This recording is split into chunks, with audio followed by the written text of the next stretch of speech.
बिल्कुल sugar mill मालकान की तरफ से किसानों के साथ नाजायज़ कटौतियों का सिलसिला जारी है। कभी नॉन वैरायटी के नाम पर, कभी खोरी और कभी मट्टी के नाम पर। मेरे साथ यहाँ पर एक किसान मौजूद हैं, उनसे जानते हैं कि इस हवाले से वो क्या कहते हैं। जी बिस्मिल्लाहिर्रहमानिर्रहीम।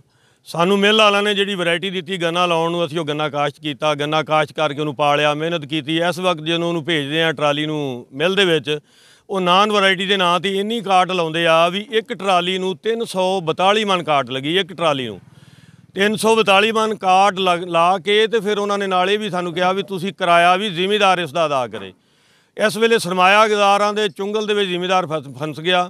ना हुकूमत कोई तवज्जो दे रही है, ना कोई सरमायाकार तवज्जो दे रहा। गन्ने के काश्त ना बहुत ज़्यादा जुल्म हो रहा और कोई भी इस तरफ तवज्जो नहीं दे रहा। मेरी वज़ीर आला मरियम नवाज़ दे नाल ये अपील आ, मरियम साहबा तुहाडे दौर जिमीदार पिस गया इंतहाई गंदम के रेट तो, और इस दफ़ा हुण इस वेले परेशानी ये भी साडा गन्ना नहीं विक रहा।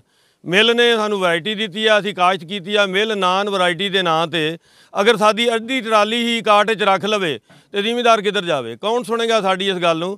लिहाजा मेरी अपील आ मोहतरमा साहबा, जिले का कोई अफसर तो साडी सुन नहीं रहा। लिहाजा इस वेले डायरैक्ट अपील आ, मोहतरमा साहबा साडे ते गुत्तस करो, साडे ते मेहरबानी करो, ये मिल वालिआं नूं कोई हदायत नसीब करो।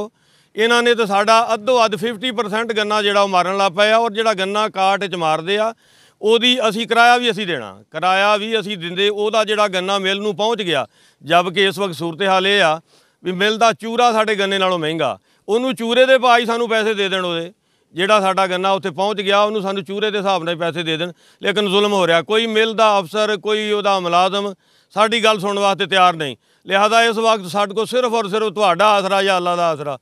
ਮਿਹਰਬਾਨੀ ਕਰੋ मोहतरम मरियम नवाज़ साहबा, ਅਸੀਂ ਤੁਹਾਡੇ ਵੋਟਰ ਹਾਂ, ਸਪੋਰਟਰ ਹਾਂ, ਤੁਹਾਡੇ बहुत ज़्यादा फैन हाँ। लेकिन इस दफ़ा जिमीदार नूं तुसीं कुचल दिता, बराए मेहरबानी इधर तवज्जो दिओ।